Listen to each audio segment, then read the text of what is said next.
Again, another full body lift, obviously a little bit more from the lower body here, but a very fundamental pattern and a basic building block for programs that we're going to be building in the future. Now the squat, there's a lot of prerequisites that go into the squat, and we want to make sure we've got that. So, you know, basically scanning the body, we have to make sure we've got full ankle dorsiflexion, meaning that when we come down in the bottom of a squat position, we need to make sure we've got a lot of clearance here, the knee actually being able to move forward quite a bit on this ankle. If the ankle is stiff, then what is supposed to be sort of a sitting down pattern here, where we're coming down here, if the ankle's really stiff, we're going to see more of that deadlift pattern that we talked about, which is going to be here. The problem is not that the person shouldn't be deadlifting. It's that if they're trying to squat, we're going to be putting a lot of forces onto the lower back. And also, I think just realizing that in different bar positions as well, like if we've got a back squat and we're doing a back squat with the bar on the back here, the force now is up here on the shoulders, right? So if I'm coming over and I'm doing more of a deadlift pattern, that actually is what we would call a good morning. And if you're not ready for that, there's going to be a lot of low back and hamstring tension there that we're not ready for. So in the squat pattern, we want to have full ankle range of motion, meaning that when we bring that knee over here and the heel stays down, we want to make sure that that knee is clearing the front of the toe by at least 4 inches, okay? Now, it doesn't mean that every time you squat, your knee's going to come 4 inches past your front of your toes. But depending on where the bar placement is, if it's a front squat, we're going to need more ankle range of motion. We're going to need more dorsiflexion there. So we want to have sufficient active ankle dorsiflexion. We want to make sure that the person can actually flex their knees and go into a deep knee bend without having any pain or any restrictions. We want to make sure that the hips are really mobile. Because again, we're going into full hip flexion and we've got a lot of rotational forces happening at the hips as well. So we want to be checking for internal and external rotation of the hips and making sure there's sufficient active range there as well. And then obviously we also want to see the spine moving well. So what'll often happen if we lose control of our pelvis, which is going to affect the spine, is because of where the hamstrings attach under the bottom of the pelvis there, if we're really tense or we've got some sort of a restriction through that motion, we're going to see that pelvic tilt again coming underneath. And then if we're loaded in that and we start to flex the low back, that's where we're going to have some disc problems, okay? So we want to see a lot in the squat before they're even touching weight. So when we look at body weight here, just addressing the patterns of the squat or the technique of the squat, we want to make sure, first off, we look at the position of the feet.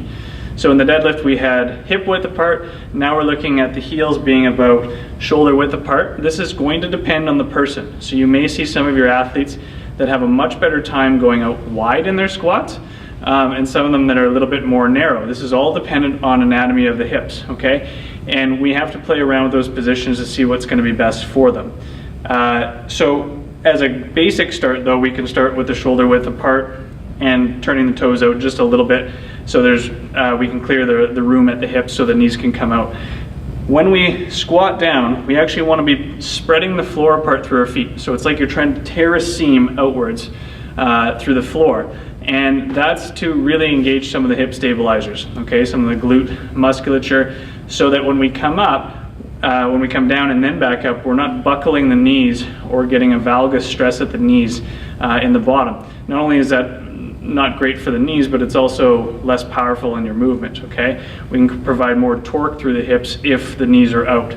So basically when we squat down, we have people with their hands forward here. If I'm showing you this angle here, we're coming down and you can see that I'm pushing those knees out. Nice strong arch in the feet here, okay? I'm spreading the floor apart at the bottom here and then driving the ground away. Again at the top, squeezing quads, glutes, core, nice and rigid. So that body's coming up as one. If I go sideways here, same thing, hands out, pushing down, sitting into a nice bottom position, push the floor away, squeeze the glutes and quads and core coming up, okay? So again, you can see how much range you need to have at each joint there. Now, is it a bad thing to sit in a full squat in a spine that's not perfect? If it's body weight, absolutely not. I encourage a lot of the athletes to sit in deep squats as a resting position, okay? And, you know, if they're just hanging out, watching TV, whatever it is, get that spine elongated, and even if it's flexed a little bit, that's fine if it's in an unloaded position. If we've got load on the back, then I don't want you going past a point that you can keep your spine in a neutral curve position, especially in the lower lumbar spine. If it starts to flex, then we're going too low. So once we see that sort of butt wink or the pelvis curling underneath towards the bottom, we want to bring them up just above that for their final depth. Once they start to build mobility in through their hips, spine, ankles, knees, and basically anything that is a prerequisite for the movement, then we can start to pull them further down into that lift. But until then, we definitely don't want them going loaded down to the floor, just because that's how you're supposed to do a squat, okay? So that is a bilateral squat. Now, progressions here, we'll get people to, again, start with, I really like the goblet squat with kettlebells or dumbbells. Either is fine. But basically, if there's a kettlebell here, they're just holding the horns of the bell here on the sides, and then they're just keeping it underneath their chin. So basically, when they squat down, they're here, they keep it just under the chin. Again, I really like this for postural patterning, for scapular stability, at the same time as building that squat strength and technique. Sideways here, we're coming down, bracing the floor, and standing tall. When you're coming down, the elbows don't stick to the side. If they stick to the side, we're gonna get this pattern here, okay? The elbows just come off of the side forward to counterbalance, coming down into that squat, pushing the ground. So that's the goblet squat. Now, if we were to look at the various types of squats, we'd be looking, like I said before, back squat, front squat. These are absolutely dependent on the individual, and by no means should everybody be doing either of those things, okay? If the person has in a front squat position where the bar is sitting in front, they have to have extremely good wrist extension, okay, active wrist extension. And again, with a lot of our elite athletes, we still won't get them into a front squat if they don't have that. Because basically, again, going back to the first video, we're trying to load something that's not there already, okay? They can't actively get into that upright position and then put the bar on. If they can't do that, then we're probably gonna injure them, okay? So stick with a lot of the dumbbell, kettlebell squats first, and you can train this, you know, up until, I mean, we've got 100-pound dumbbells here. So if they're goblet squatting really well at 100 pounds, okay, now we can start to bring them into the bars if need be. Now, on that note, I'm a huge fan, we're gonna get into some single leg squats here, or rear foot elevated split squats. Bulgarian split squats is another name you might have heard.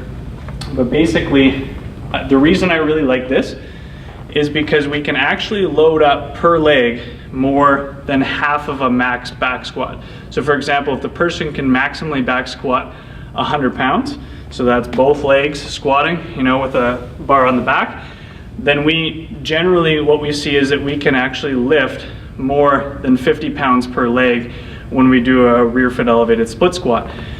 The other reason that's great is because it puts them at a bit of a less of an angle in through the torso, and it also works unilaterally, which, you know, as we know, is a huge component of skiing is single leg training, right?